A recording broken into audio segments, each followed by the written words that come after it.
Bonjour, aujourd'hui je vous propose de réaliser ce chemin de table. Pour le réaliser, on va utiliser des petites chutes de tissu, des petits morceaux de 20-30 cm, ça sera suffisant. Et puis on va avoir besoin aussi d'un petit morceau de carton de 10 sur 10 qui vous servira de gabarit, car on va découper beaucoup de petits carrés. C'est parti! Ne pas oublier non plus un morceau de coton, une vieille nappe, un vieux bout de drap qui vous servira pour la doublure. Il vous en faudra à peu près 50 cm sur 1,40 m, 1,50 m. Dans le premier tissu, je vais découper 10 carrés qui feront 10 cm sur 10 cm. Dans mon tissu numéro 2, je vais en découper 22. Dans mon tissu numéro 3, je vais en découper 7. Dans mon tissu numéro 4, je vais en découper 7 aussi. Et dans mon tissu numéro 5, je vais en découper 6. Donc si je résume, j'ai donc mes petits carrés de 10 sur 10. Là j'en ai 10. Là j'en ai 22. Là j'en ai préparé 7. Là encore 7. Et pour terminer, 6. Au total, j'obtiens donc 52 carrés de 10 sur 10. Je vais déjà positionner mes 10 carrés du premier tissu. Voilà ce que l'on obtient, une belle ligne avec une belle diagonale. Maintenant, on va prendre nos petits carrés du tissu numéro 2 et on va les disposer eux aussi.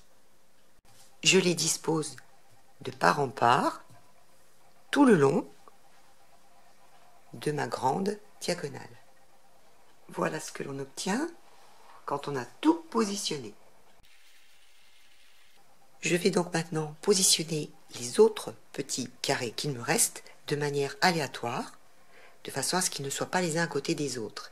Mais attention, je dois ici déjà commencer par 2 carrés. Donc, je mets 2 ici, et je dois avoir 2 carrés ici. Donc, j'en remets un là, donc là j'ai 2, là j'ai 2. Maintenant, ça devra rester à 2 ici, mais par contre ici, il va me falloir 4, et après, tout le long, il me faudra 5. Donc là, par exemple, j'ai bien 4. Maintenant, il va me falloir ici 5. 1, 2, 3, 4, 5. Donc, j'en rajoute un ici. Voilà. Et je vais continuer comme ça, tout le long. Voilà ce que cela donne quand j'ai tout positionné. Vous pouvez voir qu'à chaque fois, on a bien 2 ici, 2 là, et après on part sur 4, 5, 5, 5, on a 5 à chaque fois après. 5 carrés, et quand on arrive au bout, on redescend avec nos 4 carrés, et on termine par 2. Et bien sûr, on a notre diagonale, notre ligne du milieu, qui nous sert de repère.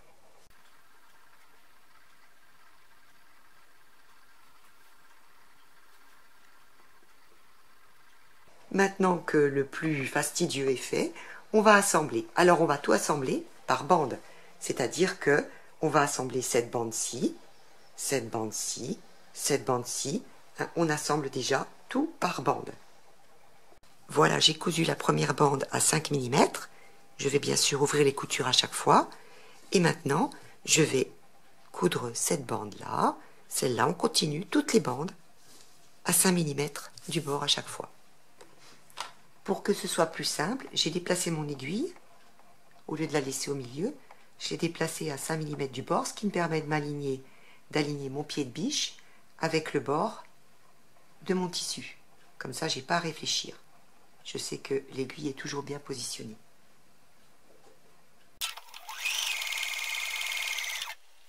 Voilà, toutes les bandes sont cousues.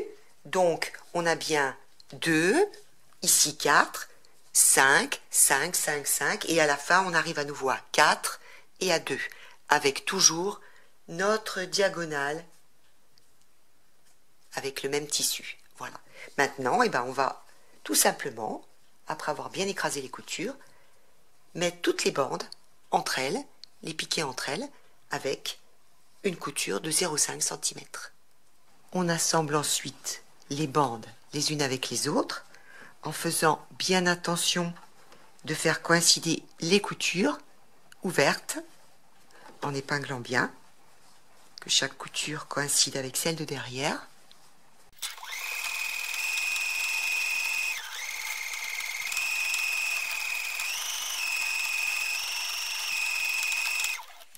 On obtient une bande qui fait à peu près 145 cm de long sur 38-39 cm de large. Maintenant, on va le doubler. On va positionner notre morceau sur notre morceau de coton, endroit contre endroit, et on va épingler le tout, bien tout autour.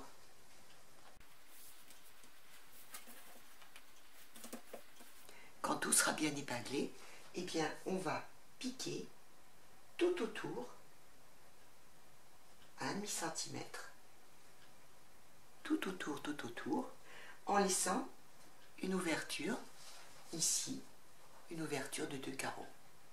À chaque fois que j'arrive dans un angle, je laisse bien mon aiguille plantée pour tourner et pour continuer.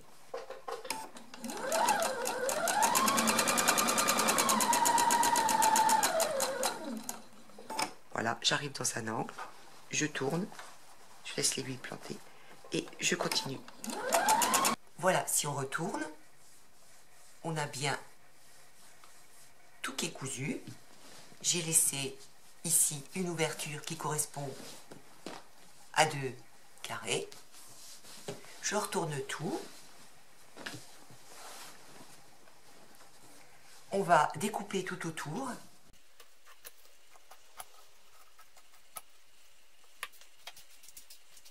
Avant de tout retourner, faites des tout petits crans dans les coins.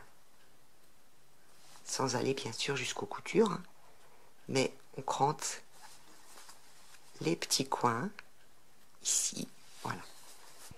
Voilà, on a tout coupé. Maintenant, il ne nous reste plus qu'à retourner par l'ouverture. Là, il va falloir un petit peu de patience parce qu'il va falloir bien sortir tous les angles. Voilà. Donc ça va être un petit peu fastidieux. Moi, j'utilise ce petit engin-là qui est bien pratique.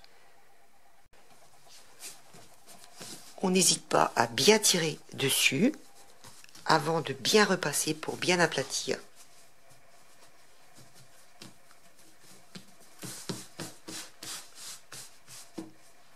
Alors là, vous pouvez y aller, repassez bien, aplatissez bien, puisqu'après on va tout surpiquer et le repassage là dans cette étape est très important. Ça y est, on a tout bien repassé, maintenant on arrive à la fin. On va surpiquer tous les bords, le plus près possible du bord. On va faire tout le tour en surpiquant. Et bien sûr, là où on avait retourné, eh bien, on va, en même temps qu'on va surpiquer, refermer la petite ouverture. Et voilà, tout est terminé. Prêt pour décorer la table.